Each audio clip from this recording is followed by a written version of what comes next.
오늘은 어릴 때부터 장사를 해서 돈의 소중함을 잘 알았고 큰 부자가 되었다는 워런 버핏을 만나봐요.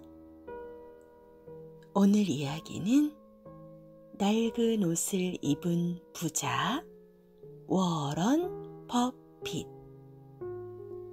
미국 오하마 마을에 워런 버핏이 살고 있었어요. 겨울이었죠.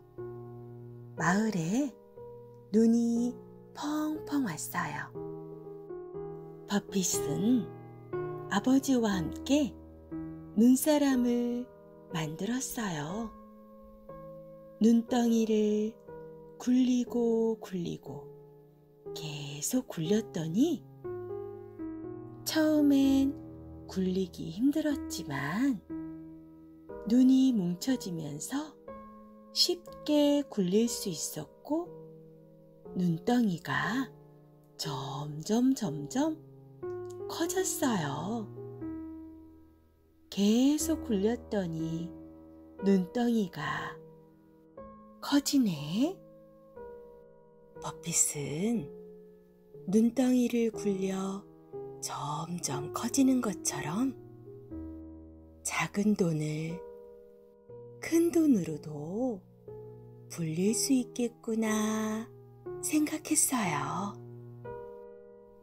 아버지는 증권회사에 다니셨죠. 버핏은 어려서부터 돈에 관심이 많았어요. 난 돈을 많이 벌어서 부자가 될 거야. 버핏이 정말 부자가 될까요? 버핏은 가게까지 나오기 귀찮아하는 사람들을 위해 사람들의 집 근처로 물건들을 가져가서 팔기로 했어요.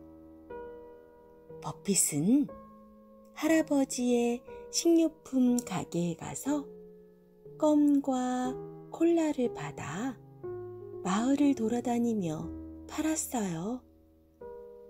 껌이나 콜라 사세요. 오, 잘됐다 버핏. 먼 가게까지 안 가도 되겠네. 버핏의 생각대로 마을 사람들은 물건을 많이 사는 게 아니겠어요?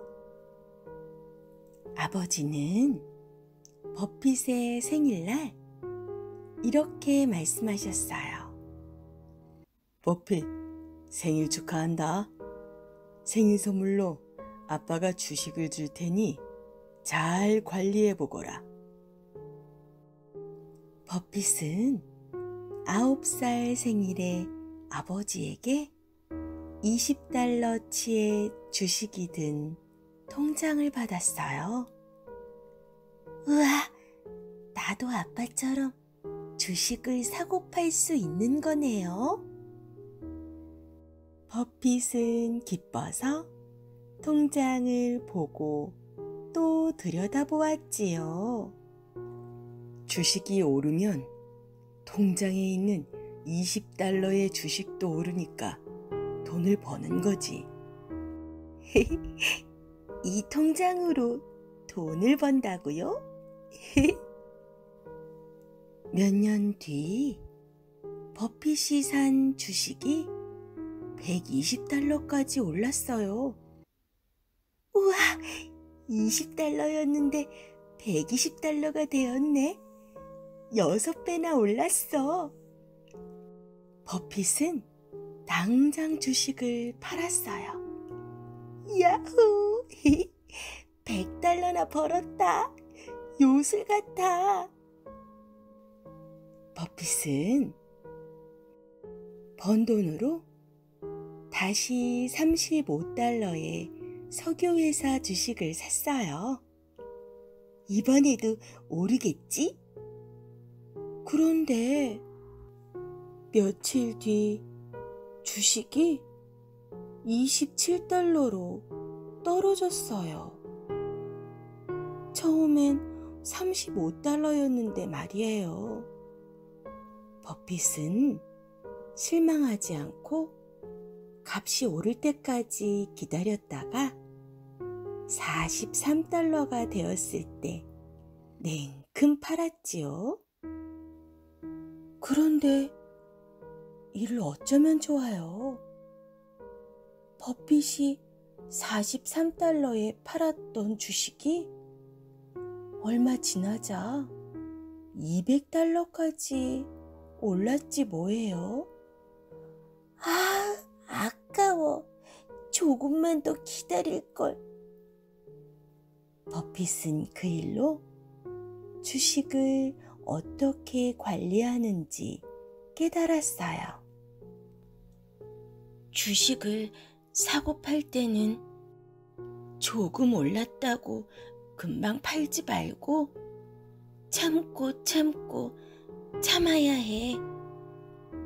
많이 생각한 뒤에 조심스럽게 팔아야겠어. 버핏이 13살이 되었을 때 버핏의 집은 워싱턴으로 이사를 갔어요. 그런데 친구들이 버핏을 괴롭히는 게 아니겠어요? 오하마에서 전학 온 시골뜨기! 친구들의 괴롭힘 속에 버핏은 한동안 방황했어요. 이대로는 안 되겠어. 신문을 돌리며 마음을 고쳐먹자. 버핏은 새벽에 일어나 신문을 배달했어요. 버핏이 배달한 신문은 워싱턴 포스트예요. 나중에 버핏은 이 신문사에 주식을 가장 많이 가진 사람이 되었다네요. 대학생이 된 버핏은 경제학 공부를 시작했어요. 현명한 투자자란 책을 읽게 된 버핏은 벤저민 교수가 있는 대학원에 들어가 투자에 대한 공부를 시작했어요. 벤저민 교수는 낮게 평가된 주식을 사서 그 가치가 올라갈 때 팔아 이익을 얻은 투자 방법으로 유명하지요. 대학원을 졸업한 버핏은 고향인 오하마로 내려와 결혼을 하고 마을의 증권회사에도 다녔어요. 어느 날 버핏은 벤저민 교수의 소식을 들었어요. 벤저민 교수님이 뉴욕에 투자회사를 세우셨대요. 버핏은 다시 뉴욕으로 가서 벤저민 교수의 회사에 들어가 열심히 일했죠. 투자회사는 투자자들의 돈을 모아 튼튼한 회사를 찾아 투자를 해서 이익을 얻는 일을 하거든요. 이 회사는 수십 년째 성실하게 커온 회사니까 투자하면 이익을 얻겠어. 투자회사에서 열심히 일을 하고 돈을 번 버핏은 이제 고향으로 가서 꿈을 펼치기로 했죠. 버핏은 누나와 친척들의 도움을 받아 투자회사를 세웠어요. 여러분, 돈을 맡기시면 몇 배로 불려서 돌려드리겠습니다. 버핏, 자네를 믿고 투자하겠네. 버핏은 여러 사람들에게서 모은 돈을 주식에 투자하여 몇 배로 불려서 돌려주었어요. 투자한 돈의 몇 배로 돌려주다니 버핏은 정말 대단해. 투자해 주신 돈의 10배를 벌었습니다. 버핏의 회사에 투자하는 사람들이 점점 많아졌어요. 돈을 불려나가기만 할 게 아니라 어려운 상황에 놓여 있는 기업의 주식을 사서 도와야겠어. 버핏은 버크셔 해서웨이라는 섬유 회사를 사기로 했어요. 버핏의 친구가 말렸지요. 자네 거의 망한 회사를 사다니 이건 위험한 일이야. 잘 생각해봐. 망한 회사를 살리려다 우리도 망할 수 있다고. 난 그 회사를 살릴 자신이 있네. 망해가던 버크셔 해서웨이는 버핏 덕분에 직원이 25만 명이 넘는 큰 회사가 되었어요. 이번에는 돈이 많고 발전할 가능성이 높은 보험회사 주식을 사야겠어. 버핏은 주식을 살 회사가 앞으로 발전할 수 있는지 꼼꼼하게 살피고 결정했죠. 망해가는 섬유회사가 저렇게 큰 기업이 될 줄 누가 알았겠어요? 와우, 버핏은 투자의 천재야. 요즘 인터넷을 많이 쓰니까 인터넷 회사의 주식을 사는 게 어때요? 아니요. 제가 잘 모르는 회사에는 투자할 수 없어요. 버핏은 자기가 잘 아는 회사의 주식만 샀어요. 잘 아는 회사라야 그 회사가 앞으로 어떻게 될지 예상할 수 있잖아요. 버핏은 한 번 주식을 사면 10년 이상 팔지 않고 기다렸어요. 너무 오래 기다리면 돈을 잃을 수도 있지 않나요? 버핏은 어릴 때 눈사람을 만들던 것을 떠올렸어요. 처음에는 작은 돈이지만 어느 정도 지난 뒤에는 큰 돈이 됩니다. 작은 눈덩이를 굴리고 굴리면 점점 커져 눈사람이 되듯이요. 마침내 워런 버핏은 미국 최고 부자가 되었어요.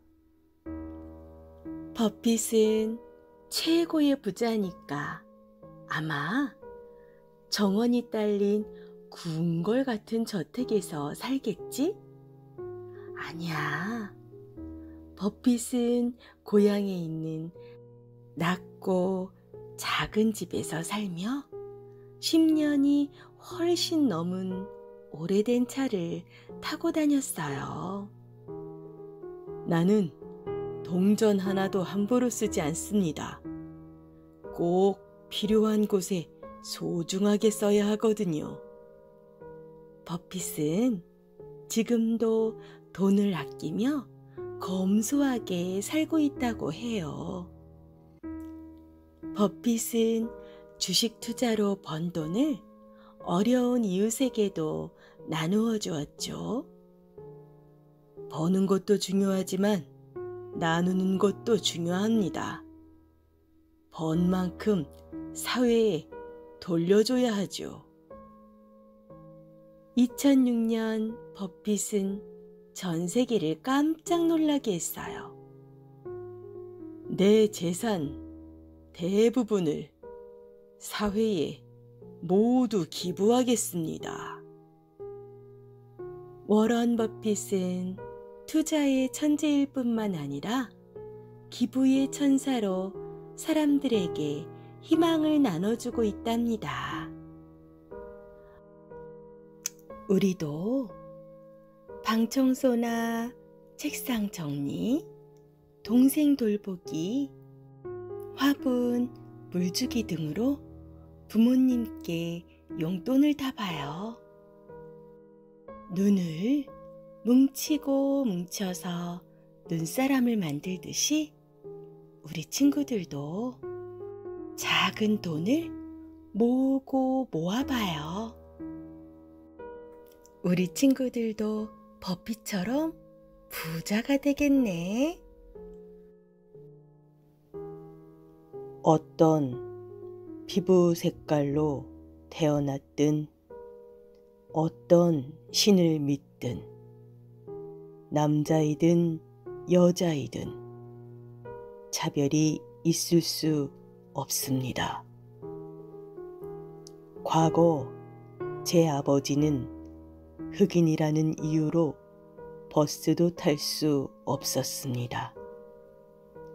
그러나 저는 대통령으로서 이 자리에 섰습니다. 누구나 꿈은 이룰 수 있습니다. 이 이야기는 2008년부터 2015년까지 미국의 대통령이었고 2009년에 노벨 평화상을 받은 오바마의 이야기예요. 오늘은 버락 오바마를 만나봐요. 버락 오바마의 아버지는 아프리카 케냐에서 미국으로 공부하러 온 흑인이었어요. 어머니는 미국 백인이었지요. 두 사람은 같은 대학에서 만나 사랑에 빠졌어요. 소식 들었니? 버락과 스탠리가 결혼한대. 오, 정말 놀랐군. 그때 미국은 백인과 흑인 사이에 인종차별이 심했지만 두 사람은 하와이에서 결혼하고 오바마를 낳았어요. 하지만 부모님의 결혼 생활은 얼마 못 갔어요. 아버지가 멀리 하버드 대학교로 공부하러 떠나면서 어머니와 헤어지게 되었거든요. 오바마는 어머니, 외할아버지, 외할머니와 함께 살았어요. 얼마 지나 오바마의 어머니가 다시 인도네시아 사람과 결혼하면서 오바마는 어머니, 새아버지와 함께 인도네시아에서 살게 되었어요. 인도네시아 사람인 새아버지는 황색인, 엄마는 백인, 그리고 아들인 오바마는 흑인이라니. 동네 아이들은 오바마를 비웃고 따돌렸어요. 오늘은 미래의 자기 꿈에 대해 글짓기를 해보자. 제 꿈은 커서 대통령이 되는 거예요. 돈이 많은 사람, 적은 사람, 피부가 하얀 사람, 까만 사람, 모두가 잘 어울려 사는 세상을 만들고 싶어요. 대통령이 되고 싶어요. 오바마의 마음에 대통령이란 꿈이 싹 텄어요. 10살이 된 오바마는 홀로 하와이로 돌아와서 외할아버지, 외할머니와 지내게 되었어요. 그때 다녔던 학교가 푸나호우 학교인데 그곳에서 코레타라는 흑인 여자아이와 친하게 지냈지요. 그해 크리스마스에 오바마의 친아버지가 오바마를 만나러 왔어요. 아버지는 오바마에게 아버지의 고향인 아프리카 케냐의 음악을 들려주고 아프리카의 춤도 가르쳐 주었어요. 오바마는 아버지에게 농구공을 선물 받았지요. 이 농구공으로 열심히 운동할게요. 운동을 좋아했던 오바마는 아침부터 저녁까지 농구를 열심히 했어요. 겉으로는 아닌 척하지만 사람들은 흑인을 차별해. 나는 어떻게 해야지? 무엇을 해야 하지? 오바마는 이 고민에서 벗어날 수 없었어요. 어머니의 사랑 가득한 편지와 농구가 없었다면 오바마는 아마 나쁜 길로 빠졌을지도 몰라요. 학교 농구팀에서 오바마의 활약이 뛰어났어요. 농구팀은 늘 우승을 했지요. 오바마는 자신감을 찾아내면서 대학에 들어갔을 때는 버락이라는 이름도 썼어요. 버락? 이 말은 케냐의 말로 신의 축복을 받았다 라는 뜻이거든요. 이때부터 버락 오바마는 흑인 학생회 활동도 하며 연설도 했어요.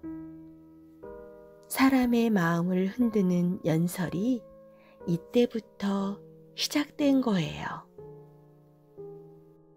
정말 사람들의 마음을 움직이는 멋진 연설을 했어요. 2년 뒤 버락 오바마는 하와이를 떠나 뉴욕에 있는 컬럼비아 대학으로 학교를 옮겼어요. 그동안 너무 편하게만 살았어. 이제는 학비랑 생활비도 스스로 마련해야지. 오바마는 공사장에서의 힘든 일도 공부도 운동도 열심히 했어요. 그러던 어느 날 아버지가 교통사고로 돌아가셨다는 소식을 들었어요. 비록 한 번밖에 만나지 못한 아버지였지만 오바마는 마음이 무척 아팠어요. 아버지가 들려주신 아프리카의 음악, 아프리카의 춤을 기억하며 농구공을 꼭 끌어안았어요. 버락 오바마는 아버지의 나라를 알기 위해 아프리카 케냐로 여행을 떠났어요. 케냐 여행을 통해서 알게 된 아버지는 정말 훌륭한 분이었어요. 너희 아버지는 케냐를 잘 사는 나라로 만들려고 케냐로 돌아왔던 거야. 가족을 버리고 조국으로 돌아와야 했지. 미국 유학이 케냐의 발전을 위한 선택이었기 때문이야. 케냐 발전에 몸바치겠다는 네 아버지의 편지도 여기 있다. 아버지, 당신을 존경합니다. 오바마는 눈물이 왈칵 쏟아졌어요. 케냐 여행을 마친 뒤 오바마는 하버드 대학교에서 법을 공부했어요. 수많은 사회 문제를 해결하려면 법을 알아야 해. 얼마 뒤 법률 회사에서 일하다가 미셸이라는 변호사도 알게 되었어요. 당신은 듬직하고 멋져요. 미셸은 정말 멋지고 사랑스러워. 버락 오바마는 미셸과 결혼식을 올렸어요. 오바마는 하버드 대학교의 역사 가운데 첫 흑인 편집장으로도 일했고요. 법률 전문 대학원을 가장 좋은 성적으로 졸업했어요. 오바마는 인권 변호사로도 일했어요. 가난한 사람들은 돈이 없어 변호사를 찾지 못하는 경우가 많아요. 인권 변호사는 이런 사람들의 권리를 찾아주기 위해 큰 돈을 받지 않고 때로는 아예 돈도 받지 않고 일한답니다. 여러분에게 꼭 필요한 법을 만들겠습니다. 오바마는 당당히 상원 의원이 되었고 이제는 정치인으로서 법을 만드는 일을 하게 된 거예요. 오바마는 이라크 전쟁을 반대하는 연설로 많은 사람들에게 알려졌어요. 정치가 오바마의 연설은 사람들의 마음을 사로잡는 힘이 있어. 2008년 드디어 오바마가 미국 대통령으로 뽑혔어요. 흑인, 여성, 이민 온 사람 등 힘없는 사람들이 그를 응원하는 목소리가 이루어낸 엄청난 결과였지요. 2009년에는 노벨 평화상을, 2012년에는 또다시 미국 대통령으로 뽑혔답니다. 흑인이라고 차별받는 어려운 환경에서도 꿈을 갖고 자신감을 가졌던 버락 오바마. 이렇게 여러 사람을 위해 일하는 훌륭한 사람이 되었네요. 버락이라는 이름이 신의 축복을 받았다는 뜻이죠. 우리 친구들도 모두 신의 축복을 받았어요. 우리 친구들이 엄마 뱃속에 생겨났을 때부터 부모님, 할머니, 할아버지, 주위 모든 사람들이 우리 친구들을 축복했어요. 오늘은 지혜롭고 용기 있는 사랑을 실천한 것으로 유명한 오프라 윈프리를 만나볼 거예요. 오프라 윈프리는 미국의 방송 진행자예요. 가난한 흑인 마을에서 태어나 불행하게 자랐지만 열심히 공부하고 부끄러워하지 않고 자신감을 가지고 큰 목소리로 당당하게 말했대요. 오늘 오프라 원프리 이야기 들으면서 꿈나라로 떠나요. 오늘 이야기는 오프라 원프리. 안녕하세요. 오프라 원프리 쇼에 오신 걸 환영해요. 오프라 원프리가 방송을 시작했어요. 자, 제가 어떻게 세계 최고의 방송인이 되었는지 지금부터 들려줄게요. 우리도 들어봐요. 오프라 원프리는 외갓집에서 할머니, 할아버지랑 함께 살았어요. 오프라의 엄마랑 아빠는 결혼을 하지 않고 오프라를 낳았거든요.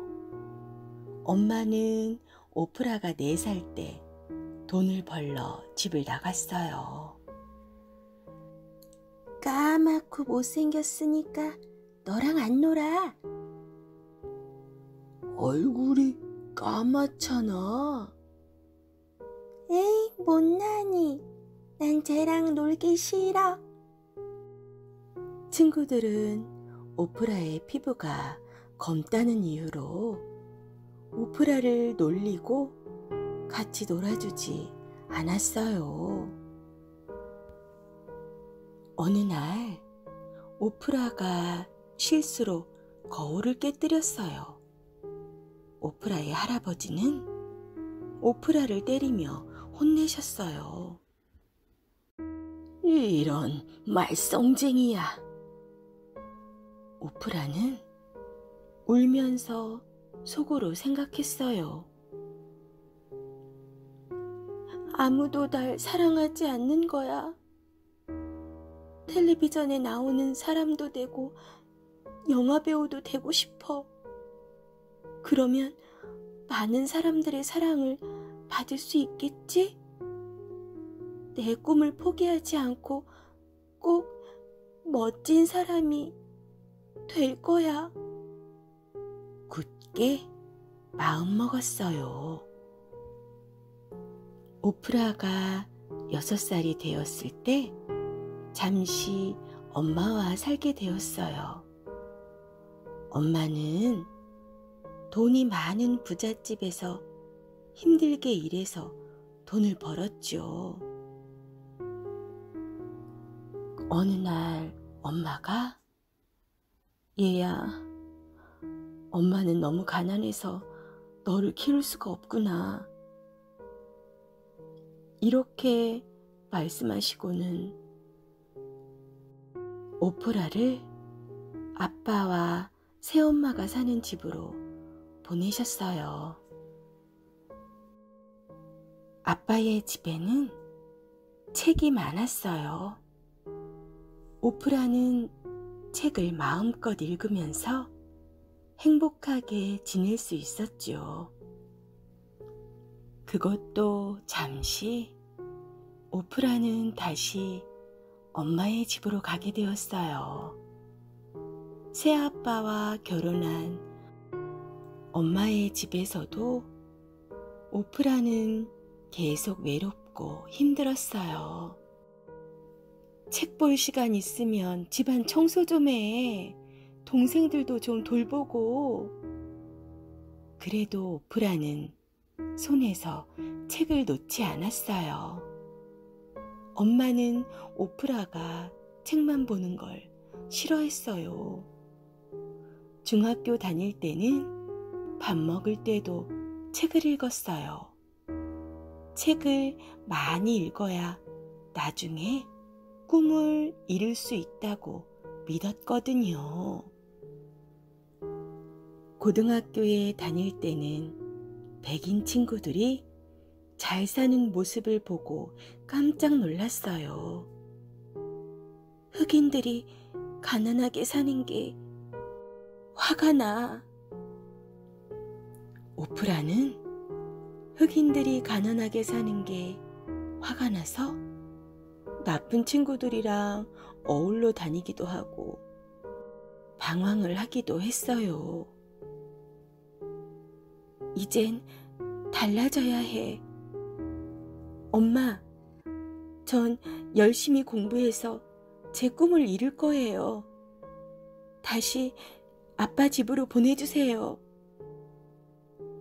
오프라는 다시 아빠 집으로 갔고 열심히 공부했어요. 학교 대표로 대통령이 사는 백악관에 간 오프라는 흑인이라고 해서 놀림을 받는 건 잘못된 것입니다. 얼굴색이 달라도 친구가 될 수 있어요. 이렇게 흑인도 당당하게 살아야 한다고, 인간은 평등해야 한다고 말했어요. 어느 날 오프라의 말솜씨를 눈여겨본 방송국에서 연락이 왔어요. 17살 때 처음으로 라디오 방송국에서 뉴스를 전하게 된 거예요. 아빠가 깜짝 놀라며 기뻐했어요. 오, 라디오에서 내 딸의 목소리가 나오다니 정말 신기하군. 19살 때는 내슈빌 텔레비전 방송국에 들어갔어요. 뉴스 진행자가 되자 아빠는 무척 자랑스러워했죠. 텔레비전에 나온 오프라는 또박또박 말을 잘해요. 지금까지 오프라 원풀이었습니다. 사람들은 오프라를 칭찬하네요. 오프라는 말을 잘해. 재치도 있고 참 똑똑하고 슬픈 내용을 전달할 때는 눈물을 흘리기까지 하잖아. 여러분, 고맙습니다. 앞으로 더 열심히 할 거예요. 오프라는 일하는 것이 즐거웠고 점점 더 노력해서 더 잘하게 되었어요. 몇 년 뒤 오프라는 시카고 방송국에 들어가 시카고의 아침이라는 프로그램의 진행자가 되었어요. 프로그램이 많은 사람들의 사랑을 받자 어느 날 사장님이 이렇게 말했어요. 제목을 오프라 원프리 쇼로 바꿔야겠어요. 마침내 오프라의 이름을 건 토크쇼를 진행하게 됐어요. 시카고의 아침이 아니라 오프라 원프리 쇼예요. 오프라는 초대 손님의 말을 귀 기울여 잘 들어주었어요. 자신의 이야기를 잘 들어주는 오프라를 보며 손님은 마음속 이야기를 솔직하게 털어놓았죠. 오프라는 많은 사람들의 사랑도 받고 세계적으로 이름이 알려졌어요. 오프라는 어마어마하게 큰 부자가 되었고 넓은 정원이 있는 집에서 살게 되었어요. 오프라는 영화도 찍었어요. 눈코뜰 사이 없이 바빴지만 일을 하는 내내 행복했어요. 오프라는 영화 배우도 된 거예요.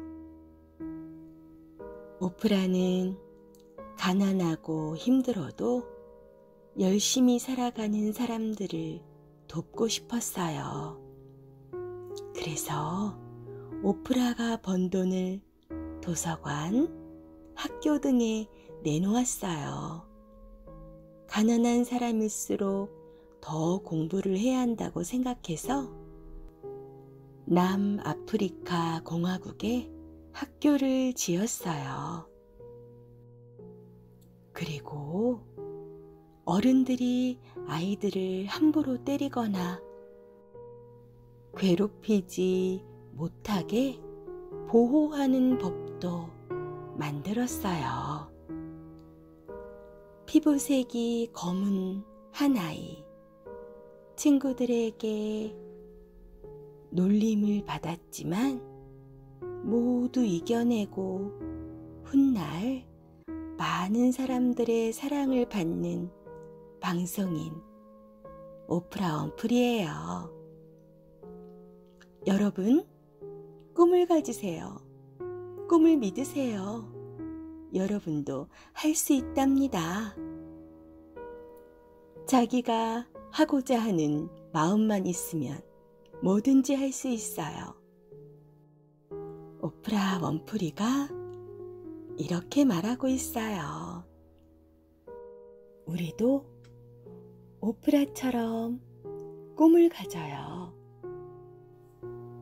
나는 어른이 되어서 어떤 일을 할까? 어떤 좋은 일을 하고 훌륭한 일을 할까? 오늘 밤 꿈나라에서 상상해요. 우리 친구들, 인어공주, 미운오리 새끼, 성냥팔이 소녀와 같은 이야기를 들어봤나요? 이렇게 재미있고 감동이 있는 이야기를 지은 사람이 바로 안데르센이에요. 안데르센은 덴마크에서 태어났는데 어려서부터 이야기 만드는 것을 좋아했대요. 사람들에게 자기가 지은 이야기를 들려주고 그때마다 웃음거리가 되곤 했대요. 왜냐하면 이야기의 주인공이 늘 자기 자신이었거든요. 자기 자신의 이야기를 사람들에게 들려주었대요. 안데르센은 종이 오리기도 좋아했대요. 종이를 가위로 오려서 오래된 성도 만들고 공주도 만들고 천사의 날개도 만들고 어린 시절 늘 혼자서 놀았던 안데르센은 종이 오리기를 하면서 외로움을 달랬다네요. 오늘은 우리들에게 감동적인 이야기를 남겨주었던 안데르센을 만나봐요. 오늘 이야기는 꿈꾸는 동화작가 안데르센. 너는 너무 못생겼어. 키만 크고 삐쩍 말랐네. 손발은 우스꽝스러울 정도로 커. 사람들은 안데르센에게 이렇게 말했어요. 안데르센은 멋진 배우가 되고 싶었지만 아무도 안데르센이 배우가 되는 걸 바라지 않았어요. 안데르센은 가수가 되고 싶었어요. 열심히 노래 연습을 했지만 사춘기가 되면서 맑고 곱던 안데르센의 목소리가 이상하게 변해버렸어요. 안데르센은 가수가 될 수 없었어요. 곰곰이 생각해보니 안데르센에게는 이야기를 만드는 재주가 있었어요. 안데르센은 여러 나라를 여행하면서 나라마다 재미있는 이야기가 있다는 걸 알았어요. 점점 이야기 듣는 재미에 빠졌지요. 1000년이 넘은 오래된 성들, 그 성에서 살았다는 사람들의 이야기들, 바다를 지날 때 문득 얼마 전에 들은 이야기가 떠올랐어요. 반은 사람이고 반은 물고기인 인어 이야기요.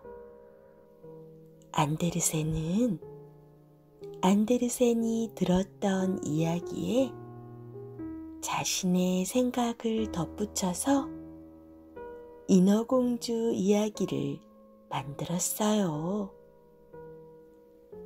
그 슬픈 이야기를 써내려 가는데 꼬박 1년이 걸렸어요. 안데르센은 동화 작가라는 새로운 꿈이 생겼어요. 이야기를 만드는 재주가 있었고, 이야기 듣는 재미에 빠져버린 안데르센은 새로운 이야기를 하나하나 만들어 갔어요.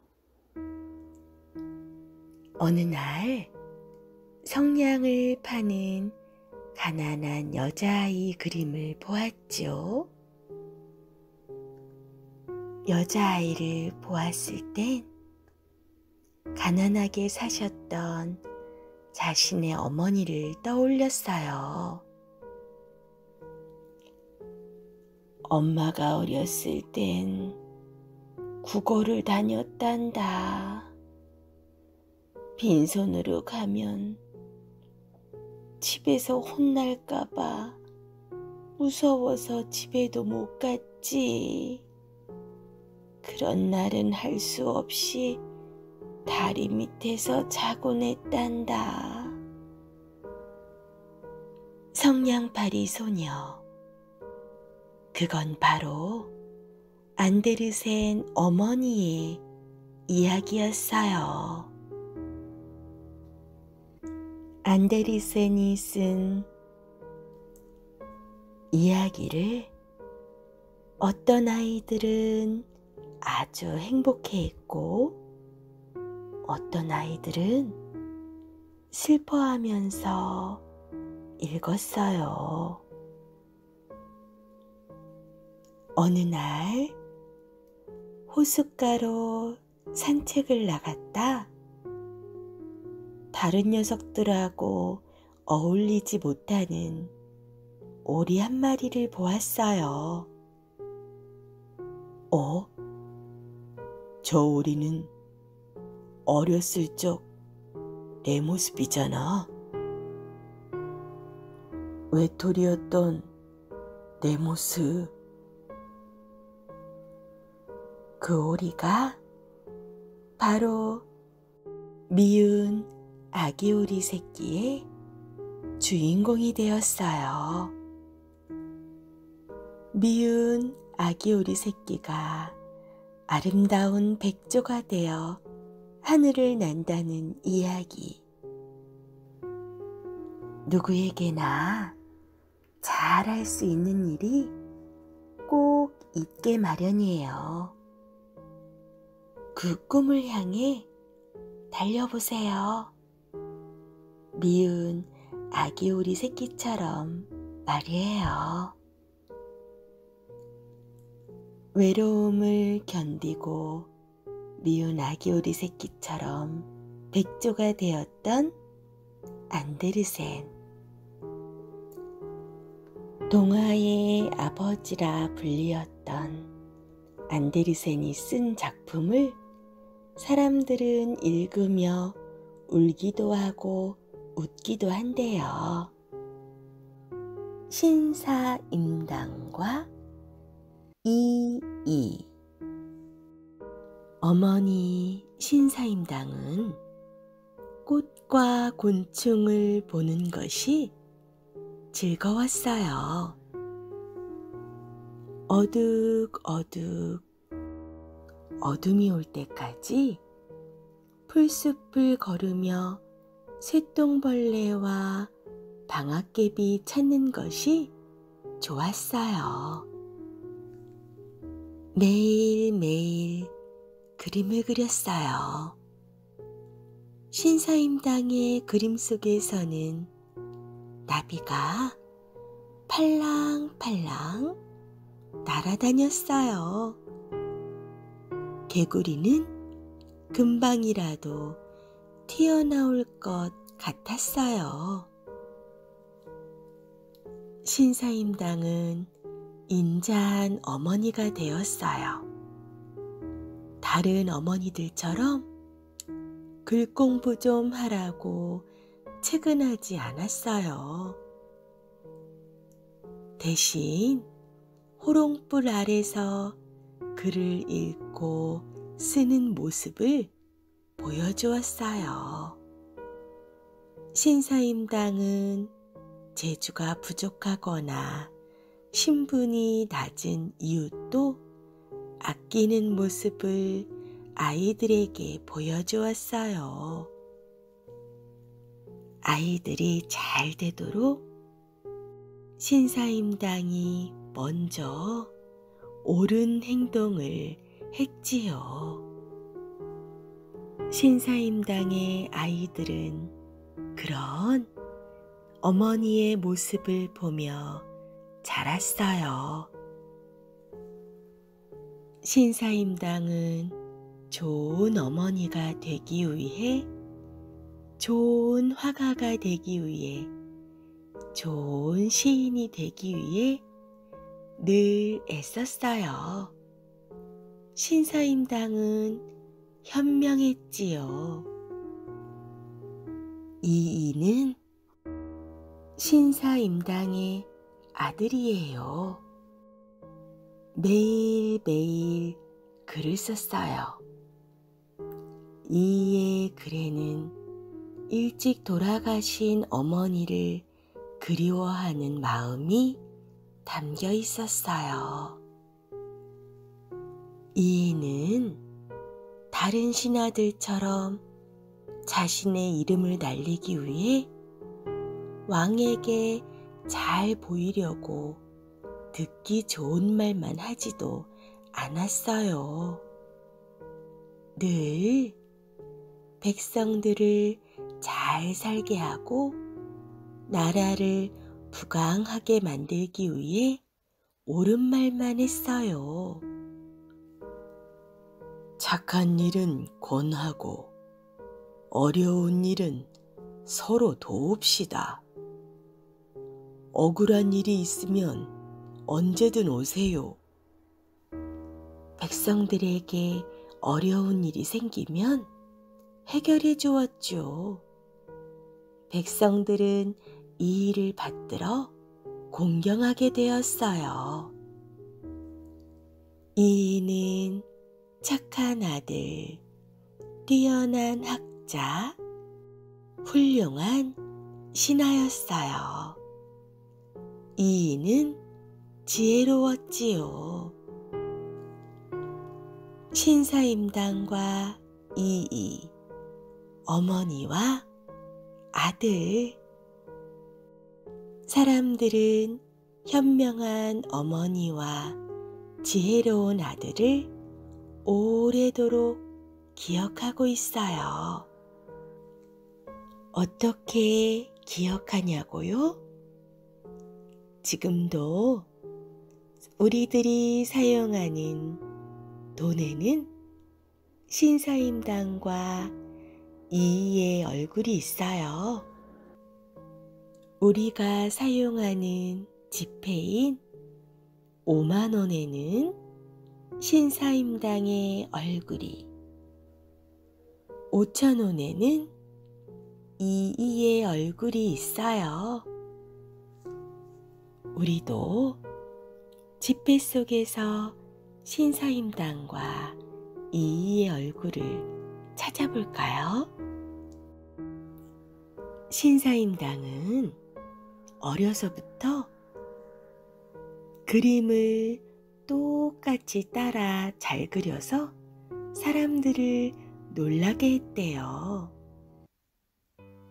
진짜 나비처럼, 진짜 새처럼 똑같이 그렸대요.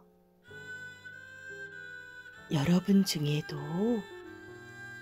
꽃과 나비를 진짜처럼 잘 그리는 친구가 있나요? 그럼 현명한 신사임당이 될 것 같아요. 이이의 별명이 있었다는구나. 이이의 별명은 준비쟁이였대요. 미리 준비하기를 잘했나 봐요. 이이가 싫어하는 건 눈치 보는 걸 싫어했대요. 여러분 중에도 준비를 잘하고 눈치 보는 걸 싫어하는 친구가 있나요?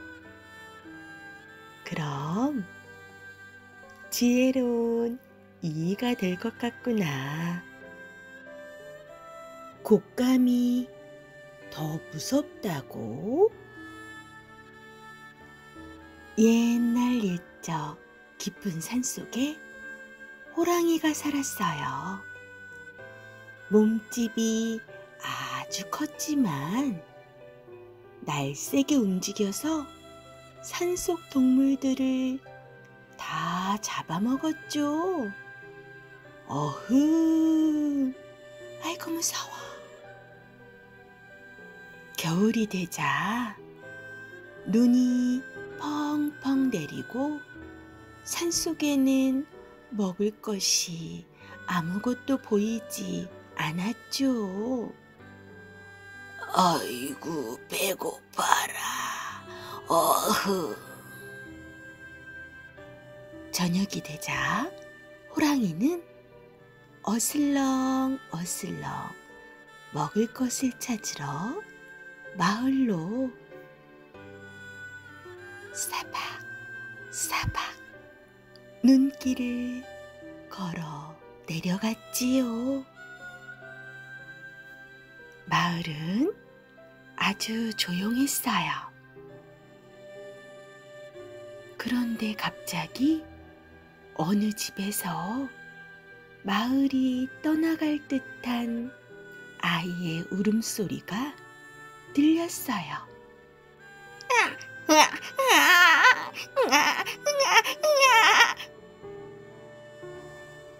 아이가 왜 저렇게 울고 있지? 호랑이가 방 안에서 나는 소리에 귀를 기울였어요. 방 안에서는 엄마가 아이를 열심히 달래고 있었어요. 아이고 무서워라. 늑대 왔네, 늑대.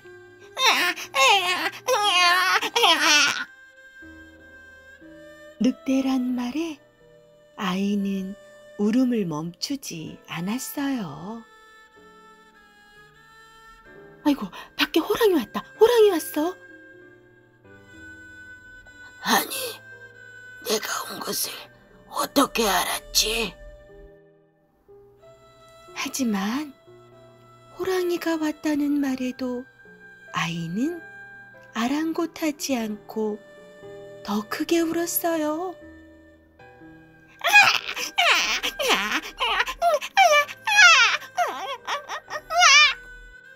그러자 이번에는 아이고 곶감이다. 뚝! 그 말에 아이는 정말 울음을 뚝 그쳤지요. 곶감이라고? 그게 뭔데 울음을 그치지? 나보다 더 무서운 건가? 호랑이는 덜컥 겁이 났어요. 그때 호랑이 등 뒤로 검은 그림자가 어른거렸어요. 호랑이는 무서운 곶감이 온 거라고 생각하여 얼른 외양간으로 뛰어들어갔어요. 털썩! 무언가가 호랑이 등 위에 올라탔어요. 그것은 소를 훔치러 온 소도둑이었지요. 소도둑은 호랑이가 소인 줄 알고 얼른 올라탔답니다. 아이고, 이게 바로 곶감이로구나. 아이고, 무서워, 엄마야. 깜짝 놀란 호랑이는 소도둑을 등에 태운 채 밖으로 휙 하고 달아났죠. 호랑이는 곶감을 떨어뜨리려고 있는 힘을 다해 달리고, 소도둑은 떨어지지 않으려고 호랑이 등에 딱 달리고 달리고 달리고 달리고 한참을 달리던 호랑이가 커다란 나무 밑을 지날 때였어요. 옳지, 저 나뭇가지를 붙들면 되겠구나. 소도둑은 재빨리 나뭇가지를 붙잡았어요. 그러고는 나무 구멍 속으로 쏙 들어가 숨었죠. 소도둑이 내리자 곶감을 떼어버렸다고 생각한 호랑이는 숨을 몰아쉬며 동굴 속으로 숨었어요. 그때 토끼가 호랑이님, 무슨 일 있었어요? 말도 마라. 곶감한테 붙잡혀서 죽을 뻔했다. 곶감이라고요? 그게 어딨어요? 저기 저 나무 구멍에 있을 거다. 호랑이가 땀을 닦으며 말했어요. 토끼는 나무 구멍으로 가서 안을 들여다보고는 호랑이님, 사람 말고는 아무것도 없어요. 구멍 안에서 이 소리를 들은 소도둑은 호랑이였다고? 깜짝 놀라 토끼로 구멍을 막아야겠다. 토끼 꼬리를 힘껏 잡아당겼어요. 우와, 토끼 살려! 토끼의 비명소리를 들은 호랑이는 그것 봐, 내가 곶감이 정말 무섭다고 했잖아. 토끼를 잡아먹나 보다.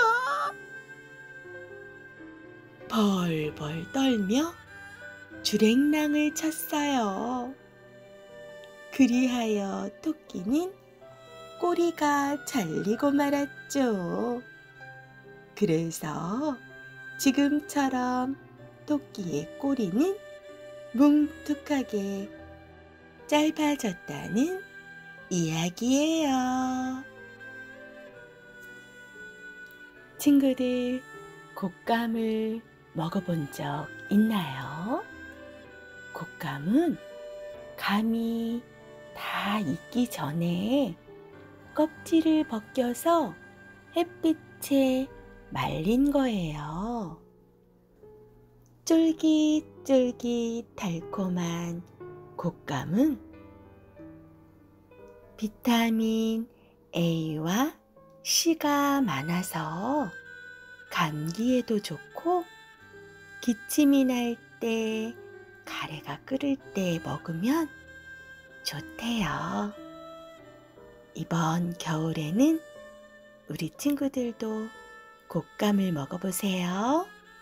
나쁜 풍습을 없앤 어머니의 지혜. 옛날 모두가 가난했던 시절의 이야기예요. 그 시절에는 늘 먹을 것이 부족했어요. 그래서 나라에는 부모가 늙으면 산에 버려야 하는 나쁜 풍습이 있었어요. 부모를 산에 버리다니. 나라의 법이 그러하니 사람들은 어쩔 수 없이 그 풍습을 따라야 했죠. 하지만 한 소녀는 어머니를 차마 버릴 수 없어서 산속 동굴에 숨겨놓고 날마다 음식을 가져다 드리고 있었어요. 몰래요. 어머니, 저예요. 오냐, 나 때문에 네가 고생이 많구나. 그런 소리 하지 마세요. 저는 이렇게 날마다 어머니를 뵐 수 있어서 좋아요.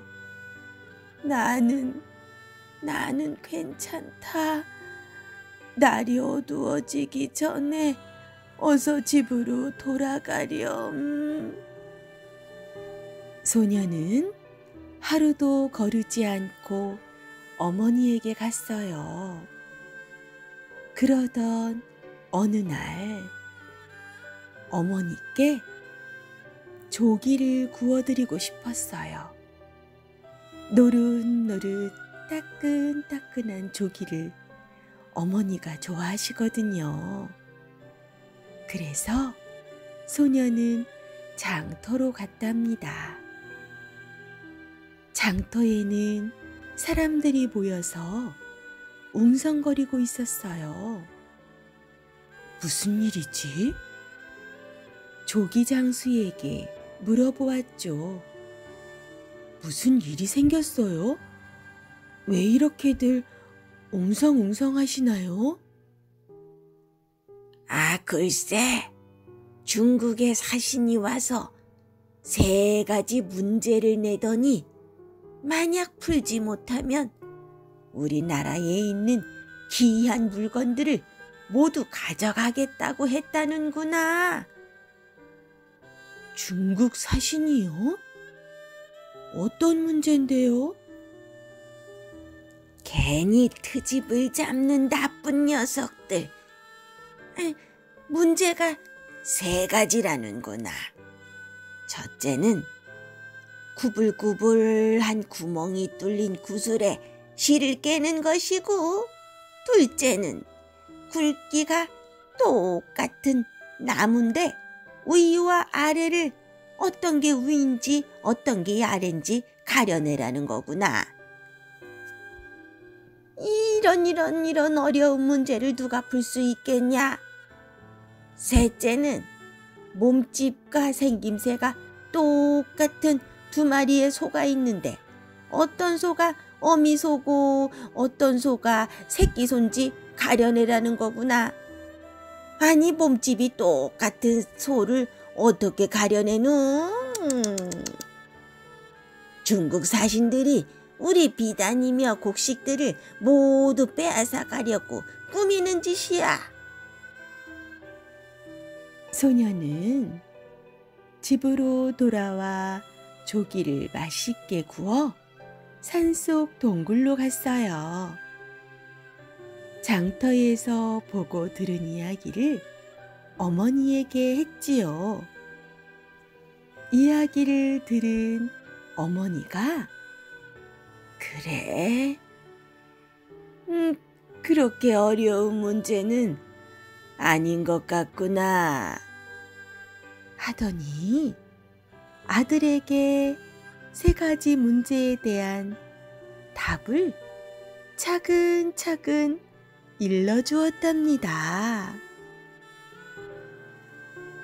다음 날 아침, 소녀는 임금을 만나기 위해 대궐로 향했어요. 문제를 맞출 수 있다는 말에 중국 사신은 소년을 보고 콧방귀를 뀌었어요. 아니, 이 꼬마가 문제를 푼단 말이요? 우리 속담에 작은 고추가 맵다는 말이 있어. 그러니 들어봅시다. 소녀는 개미 한 마리를 잡아 실의 한 끝을 개미의 허리에 메었어요. 개미를 구슬의 한쪽 구멍에 넣고 반대쪽 구멍에는 꿀을 발랐죠. 그러자 개미는 실을 매단 채 꿀냄새를 따라 구슬의 반대쪽으로 기어 나오는 거예요. 아, 구불구불한 구슬에 실을 정말 깨었구나. 2번째, 나무를 물에 띄어서 가라앉는 쪽이 밑둥이지요. 굵기가 똑같은 나무일지라도 물에 띄우면 윗부분은 뜨고 밑둥은 가라앉습니다. 옳지, 네 말이 맞다. 정말 대단하구나. 3번째 문제. 2 암소 앞에 먹이를 놓았을 때 나중에 먹는 소가 어미입니다. 새끼를 생각하는 마음은 짐승도 사람과 같거든요. 그래요. 맞아요. 소년이 3문제를 모두 다 맞췄네요. 중국 사신은 아무 말도 못하고 중국으로 떠났고, 임금은 소년에게 네 덕분에 나라의 걱정거리를 해결하였구나. 무엇이든 들어줄 테니 소원이 있으면 말해봐라. 그러자 소년이 말했어요. 임금님, 사실 3가지 문제의 답은 제 어머니가 일러준 것입니다. 제 소원은 단 1가지뿐이에요. 늙으신 어머니와 함께 사는 것이죠. 참으로 지혜로운 어머니로구나. 네 소원을 들어주겠다. 임금은 신하들을 시켜 동굴에 있는 소년의 어머니를 모셔오도록 하였어요. 그날부터 부모가 늙으면 산에 버려야 한다는 나쁜 풍습을 없애버렸답니다. 어머니의 지혜가 대단하지요? 맞아요. 어미소가 새끼소에게 먹을 것을 양보한 것처럼 우리 엄마, 아빠, 부모님들은 우리 친구들이 맛이 있게 잘 먹는 모습만 봐도 행복하답니다. 내일 또 봐요. 꿈나라로.